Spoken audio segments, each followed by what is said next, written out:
தொழுகைக்கு இருக்கிற தனிச்சிறப்பு என்ன தெரியுமா? சாகும் வரைக்கும் நம்மோடு இருக்கிற ஒரு அமல்.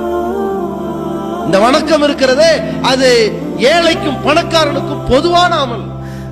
இந்த வணக்கம் இருக்கிறதே அது ஆணுக்கும் பெண்ணுக்கும் பொதுவான அமல். இந்த வணக்கம் இருக்கிறதே உடல்நிலை சரியில்லாதவனுக்கும் சீராக இருப்பவனுக்கும் பொதுவான அமல். இந்த வணக்கம் உள்ளூரில் இருப்பவனுக்கும் வெளியூரில் இருப்பவனுக்கும் பொதுவான அமல். தொழுதுதான் ஆகணும். தாவூது ரப்பக்க ஹத்தா ஏத்தியக்கல் யக்கீன், சாகும் வரை. யக்கீன் என்னது? உறுதி வரும் வரை, அந்த மரணம் வரும் வரை உன் இறைவனை வணங்கு என்கிற தொழுகை இருக்கு பாருங்க. அது நம்மகிட்ட இருந்தால் அது போதும். அது எல்லா அமல்களையும் கொஞ்சம் கொஞ்சமா தக்க வைத்துக் கொண்டே இருக்கிற இந்த தொழுகை, அதில் நாம் தோழமையோடு இருக்க வேண்டும்.